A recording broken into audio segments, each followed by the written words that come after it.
os destaques do mercado agrícola e da economia. Bom dia, Silmar César Miller.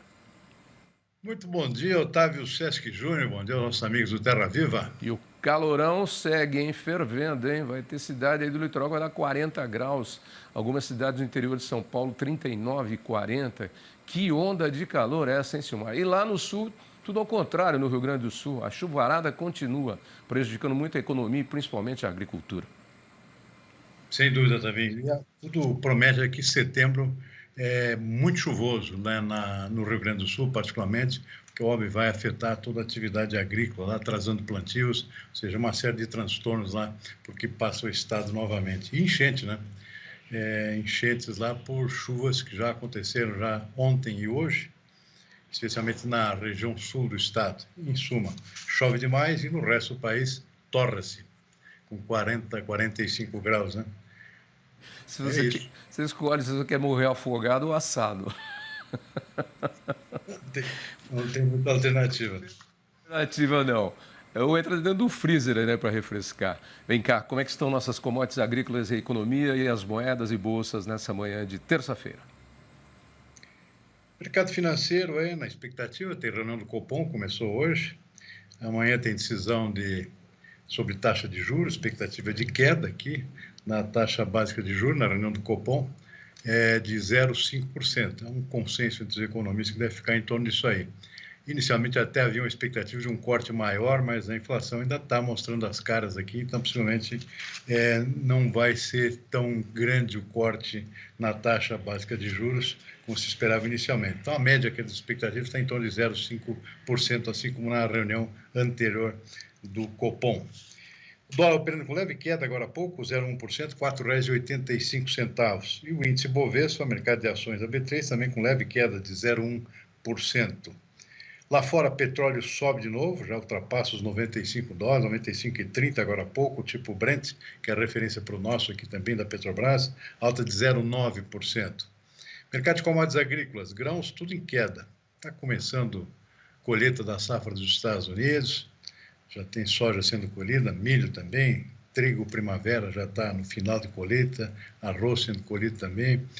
Tudo isso leva a uma pressão adicional sobre os preços dos grãos no mercado internacional, e até por conta também da pressão do próprio Brasil. Aqui tem muita soja e milho ainda para o mercado internacional aqui do Brasil, expectativa de exportação recorde de milho, então tudo contribui para dar uma segurada nos preços. O milho agora há pouco tem uma pequena virada aqui, começou a subir um pouquinho, 0,1%, mas nada muito significativo. Mercado realmente muito pressionado no caso dos grãos. Na Bolsa de Nova York, tudo ao contrário. Mercados bastante aquecidos, o algodão sobe 0,6%, tem quebra da safra dos Estados Unidos aqui que está ajudando no preço aqui. E isso favorece o Brasil, que está em final de colheita aqui de suas safras recorde de algodão neste ano. Café arábica também com forte alta preocupação com o clima aqui no Brasil. É sobre isso que a gente conversou agora há pouco. O sol torrando aqui na região sudeste do país, onde se concentra o grosso da produção de café, particularmente em Minas, e é época de floradas, né? Então isso tudo leva a temores aqui de que haja um efeito negativo sobre a safra que vai ser colhida no ano que vem, que está em floração nesse momento. Então, por isso, o café sobe, dispara, na verdade, está subindo 2,7% agora há pouco.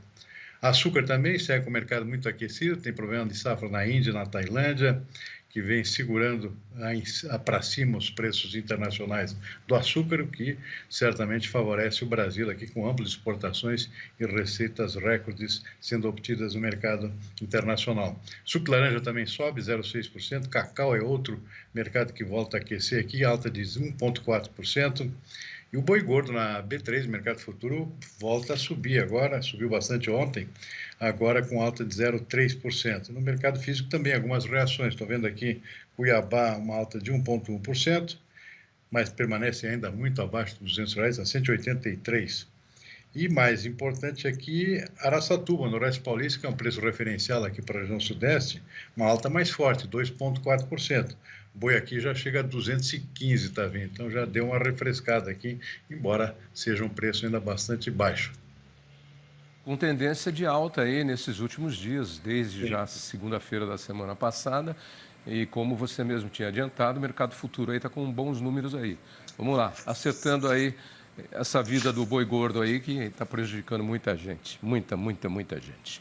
E os números da OCDE, como é que você viu aí? Ela sempre vai atualizando as suas previsões, né? Antes tinha baixado para 2,7 o crescimento, agora subiu e agora temos aí uma nova expectativa para o Brasil, inclusive com um crescimento que quase dobrou na expectativa aí, agora em 3,2%. Mas para o mundo a situação continua oscilando e aí aquela expectativa e a incerteza de que os juros vão baixar, muito pelo contrário, que as taxas de juros devem continuar altas. Como é que você analisa esses números? Na média global, melhorada aqui para 2023, para esse ano aqui, para 3%, era 2,7% na última estimativa, e ao contrário, 2024 piorou, de 2,9% para 2,7% o crescimento global. Alguns destaques aqui, Estados Unidos, 2,2% esse ano, 1,3% no ano que vem. Ainda é um crescimento baixo pelos padrões americanos, mas deu uma melhorada. Zona do euro continua muito ruim, crescimento médio apenas 0,6%. Alemanha com recessão, menos 0,2%. Então, que está puxando para baixo esse crescimento, por conta até de problemas que tem a ver com a guerra da Ucrânia. A Alemanha é muito prejudicada aqui no setor energético, né? Isso afetou muito a produção industrial da Alemanha. Reino Unido, um crescimento pífio esse ano, mais 0,3%. Japão crescendo mais ou menos bem, 1,8%. Mas os grandes destaques, na verdade, vêm aqui da América do Sul e da Ásia. China, 5,1% esse ano, embora abaixo do padrão chinês, que seria acima de 6%, pelo menos. Está uma pequena recuperação, mas previsão muito ruim para o ano que vem. A China está meio patinando aqui na sua recuperação, para o ano que vem apenas 1,3%. Então, a China, isso é um dado muito negativo para o Brasil, é o nosso principal cliente no agronegócio, né? Um crescimento pífio esperado para o ano que vem, isso certamente vai afetar as importações chinesas de produtos brasileiros. Mas desde produtos agrícolas, um pouco menos, há especialmente produtos industriais, como minério de ferro, por exemplo, pode ser bastante afetado aqui. O Brasil, que é o principal exportador para a China também desse produto. Índia, sim, é o país que mais tem crescido ultimamente, não vai ser diferente esse ano nem o ano que vem, previsão de 6,3% esse ano e 6% no ano que vem. É o que está puxando boa parte do crescimento asiático aqui e global também. E o Brasil, uma virada aqui, que já vinha sendo antecipada aqui pelo próprio nosso Ministério da Fazenda, a OCDE agora assumiu os números do próprio ministro Haddad aqui, 3,2% esse ano, bem acima do que era esperado anteriormente, quase o dobro pela OCDE. E 1,7% o ano que vem. O ano que vem não é lá essa coisa, mas por aí esse ano aqui uma expectativa de um crescimento mais robusto. É claro que 1,7% no ano que vem é sobre um crescimento, uma base maior esse ano, né? Então também não é pouca coisa. Em suma, o resultado aqui para esse ano um pouco melhor, mas piora de novo no ano que vem, o que não é lá bom para ninguém. No momento, o IBC-BR aí considera que é uma prévia do PIB, um bom resultado aí para a atividade econômica no mês de julho, crescimento de 0,44%. 0,44% sobre o mês de junho, né? É um resultado razoável, bastante positivo. A expectativa de que o próprio setor do agronegócio contribua com isso, e tem toda a razão, o pessoal do Banco Central, porque é época de colheitas das safras, das chamadas segundas safras, né? Segundo semestre. Tem colheita de milho em andamento, embora com preço não muito bom, tem muito volume sendo colhido a partir de julho, café também, açúcar também tem uma concentração grande, suco de laranja é um mercado que está indo muito bem, algodão é outro também, com colheita nessa época do ano. Tudo isso deve ajudar o PIB do terceiro trimestre, que começa em julho, que termina agora em setembro. Então, o próprio mês de julho já está antecipando aqui um crescimento bastante razoável. Ficou abaixo da expectativa, na verdade, Tavinho. A expectativa aqui da média dos analistas era 0,60, para julho veio 0,44. De qualquer forma, é um índice ainda considerado positivo aqui, porque é um crescimento em relação ao mês anterior. Vamos ver se concretiza, se é uma prévia apenas do Banco Central, depois é que vem os dados do IBGE com os dados mais completos, para ver se isso se confirma efetivamente. Silmar, você citou a Índia aí como o país que mais cresce, mas a Índia é um país que merece análise. É um país que tem uma infraestrutura muito precária, uma pobreza muito grande, uma distribuição de renda e o sistema de castas que não muda os valores, mas tem alta tecnologia desenvolvida, tem grandes mentes indianas trabalhando aí nas principais frentes de pensamento e de criação de novas tendências dentro das tecnologias aí pelo mundo. É um caso à parte, né? Porque a miséria na Índia ela prevalece, diferente da China, por exemplo. A China era um país muito pobre, foi ficando um país rico e organizado, criando um novo sistema capitalista. Os dois estão no BRICS aí, junto com o Brasil, e agora entraram novos países também. Mas a China promove o desenvolvimento na vinda da população do campo para a cidade. A China investiu em muita infraestrutura, são edifícios gigantescos, saúde pública, comunicações. São dois modelos de pensamento diferentes para você analisar, né? O que faz com que a gente repense o mundo, né? Brasil é uma coisa, China é outra, Índia é outra, os três estão no BRICS, mas cada um tem um modelo diferente aí de economia e de distribuição de renda, né? E também de pagamento de benefícios. Interessante isso, não? São estágios diferentes. A Índia está crescendo sobre uma base ainda muito baixa, né? Tá fazendo uma trajetória que a China fez, só que a China começou antes, né? Então, a China agora tem um crescimento menor percentualmente, porque é sobre uma base bem maior, já construiu aqui um PIB bastante respeitável. A Índia não, ainda está praticamente no começo ainda da recuperação. Então, ela cresce percentualmente mais do que qualquer outro país, porque é sobre uma base menor, isso é perfeitamente compreensível. Ou seja, são estágios diferentes. Então, a Índia tem condições de crescer 6, 7, 8, 10%, como a China crescia também na sua fase inicial de crescimento da economia. Então, a Índia, claro, baixa tem condições nos próximos anos, uma potência econômica real, assim como é a China hoje, ou seja, está nessa mesma trajetória. Mudou muito a vida econômica na China, na Índia, melhor dizendo, país que começou a descobrir algumas vocações importantes, inclusive em altíssima tecnologia. Ou seja, está crescendo bastante. Tem uma agricultura bastante razoável em termos de volume de produção, embora seja uma agricultura totalmente diferente do resto do mundo, especialmente da brasileira. São muitíssimos, milhões de pequeníssimos produtores, cerca de 1 hectare, ou seja, praticamente uma horta aqui, mas que somado dá um volume razoável de produção e dá também a garantia de sustentabilidade própria, ou seja, praticamente o indiano não depende de terceiros, ele colhe a sua própria comida. Isso é uma característica muito específica lá do povo indiano. Então, são situações diferentes. E a Índia realmente está numa trajetória aqui de um crescimento bastante expressivo que deve continuar nos próximos anos, sem dúvida. Boa política econômica e de distribuição de renda, a gente vai ter um resultado talvez muito próximo do que a China é hoje, como você bem comparou, porque a China também, 40, 45 anos atrás, a China de Mao Tse-tung, a China comunista de Mao Tse-tung, era um país de pobres no campo que comiam basicamente arroz, né? Essa é a verdade. Teve até gente do governo brasileiro que visitou a China e pôde ver de perto aí esse quadro das pessoas que só tinham arroz para comer no campo na China. Hoje a coisa é diferente. Deixa eu falar duas coisas com você aqui. O Chico Graziano hoje, no Poder 360, ele fala um negócio muito legal, que ele diz que o agro, ele fala, o tema é a extinção do bom jornalismo.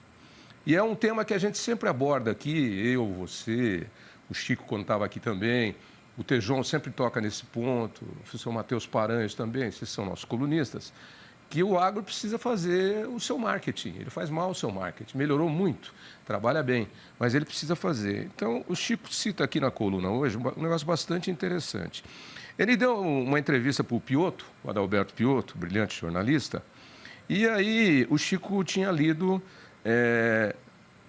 um dos dois grandes jornais de São Paulo, que ele foi inclusive colunista durante muito tempo, uma notícia de que quantos produtos? 18 produtos brasileiros estariam em risco de extinção, né? E ele ficou assustado, né? Como? 18 não, 13 alimentos ameaçados de extinção no Brasil. Aí ele foi lá ver. Primeiro, a fonte era uma organização internacional aí que divulgou esse negócio sem base nenhuma. Segundo, o jornalista desse grande jornal pegou o negócio, só copiou e publicou de forma alarmante. E aí ele foi ver a lista lá, ó. Batata doce roxa, pitanga, pinhão, pimenta rosa, palmito jussara. Esse sim, esse a gente sabe que tem risco de extinção. Pequi, tem até pequi sem espinho agora, que a Embrapa já desenvolveu, fiz uma entrevista aqui outro dia. Goiabada cascão, queijo canastra. O queijo canastra nunca teve tão em alta, é considerado um dos melhores queijos do mundo hoje. Que mais tem? Ora pronobis, aquela planta milagrosa lá de Minas. Cajuína, do caju. Nunca se produziu tanto caju. O pirarucu, que hoje é cultivado em grandes áreas na Amazônia e é o verdadeiro bacalhau brasileiro. E o sequilho, aquele biscoitinho, né, que mudou a fórmula, mas continua. Então, daí o jornalista pegou isso aqui e publicou, né? E o Piotr perguntou para o Chico, falou, é verdade isso aí, Chico? O Chico foi checar, falou, isso é um absurdo, essa organização aí, sei lá, de onde que tirou esses dados. Tirando o Palmito Jussara, que está aí, né? Então, ele fala dessa questão que a gente sempre toca aqui, do mau jornalismo, que é da divulgação de informações erradas, ou errôneas, ou falsas, ou tendenciosas, tanto faz, né? Mas de pessoas que têm o veículo na mão e o poder da comunicação, e não sei em que escola que essas pessoas estudaram, porque uma das primeiras coisas que você aprende quando você vai trabalhar como um porta-voz de um veículo público, ou quando você tem influência na opinião pública, é da responsabilidade que as suas informações têm sobre o que você divulga, né? Então, está aí a constatação. Realmente é um problema seríssimo. Com você. É impressionante, Davi. Não é o único caso, né? São vários casos que a gente ouve aqui e fica estarrecido, né? Eu acho que a gente já comentou um aqui sobre um sujeito que escreveu também, num desses jornais aí, que o Brasil está acabando com a produção de alimentos, né? Só produz soja e milho, né? Ou seja, será que ele sabe para que serve a soja e o milho, né? Produzir proteína animal, produzir leite, produzir carne, produzir pescados, ou seja, é uma matéria-prima para a produção de mais alimentos, e não o contrário, né? Em suma, uma sucessão de absurdos aqui que é um negócio que impressiona e eu fico sempre horrorizado e indignado, na verdade, pela falta de conhecimento desse pessoal. E você citou um outro fato aqui que também eu acho que merece um carinho especial, que é uma maior divulgação, realmente, da nossa produção de alimentos, né? Mundo afora, muito mal compreendida, aquela questão toda da Amazônia lá, o pessoal acha que o Brasil produz tudo, todos os seus alimentos aqui produz devastando a Amazônia, né? É um negócio incrível que merece realmente um tratamento mais profundo aqui, desde autoridades, o próprio jornalismo brasileiro, mundo afora, não só aqui dentro do Brasil, né, também. Certeza, assina embaixo. Lá fora eles acham que os índios andam de cocar e tanga aqui na Avenida Paulista, Centro Financeiro de São Paulo, na Faria Lima. Eles acham isso. Nós estamos ruins de mudar essa imagem, viu? Precisamos... Aliás, a propósito, uma boa notícia. Estava lendo hoje de manhã no Globo.com. O Brasil vai ter a primeira faculdade especializada em agronegócio. Eu não sei se você sabia. É em Ribeirão Preto. Ela está sendo desenvolvida. O curador de tudo isso aí é o Marcos Fava, que foi reitor da USP e é muito ligado a essa área do agronegócio. Tem um grande investidor árabe que é dono do maior grupo de escolas, essas escolas tipo que formam, tem faculdades e formam tal. É um grupo grande aí. Ele é o financeiro e tem mais um terceiro que também faz parte aí do projeto. E já estão fazendo os processos de seleção.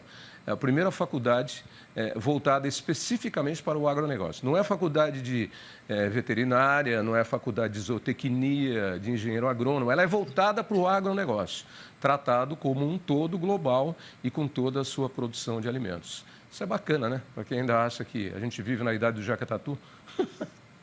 Sem dúvida nenhuma, excelente iniciativa, também conhecimento. Não tem maiores detalhes sobre como é que vai funcionar, quais são as cadeiras que vão ser ministradas, mas é uma excelente iniciativa e mostra a importância de aprimorar cada vez mais o conhecimento sobre o setor e formar profissionais em condições de lidar com a altíssima tecnologia que hoje é envolvida no setor do agronegócio, né? Ou seja, não tem mais nada a ver com aquela questão caipiresca lá que muita gente no mundo urbano imagina. Então, são altíssimas tecnologias que merecem realmente um tratamento à altura em termos educacionais, né? E é isso que está acontecendo com essa excelente iniciativa. Aquele sujeito que escreveu as bobagens dos 12 alimentos, tirando o palmito jussara, o resto não está nada em extinção, batata roxa dá em qualquer lugar. A Embrapa Acho que foi. A Embrapa desenvolveu, inclusive, uma nova batata doce. Tem a amarela, tem a roxa, e agora desenvolveu uma alaranjada, que é rica em beta-caroteno. Então, que a batata doce está em extinção, coisa nenhuma. E o outro lá que escreveu que o Brasil está acabando com a produção de alimentos, que só produz soja e milho. Ó, aquele lombinho que você gosta de porco não existiria se não tivesse soja e milho, viu? Nem aquele peitinho de frango lá, a coxa de frango, sobrecoxa também não. Nem a tilápia, tá? Nem a tilápia. Vai se informar, gente. E essa faculdade vem em boa hora, tá bom? É isso aí, Tavinho. Sem dúvida, que é em boa hora e talvez mais iniciativas dessas possam surgir daqui para frente, né?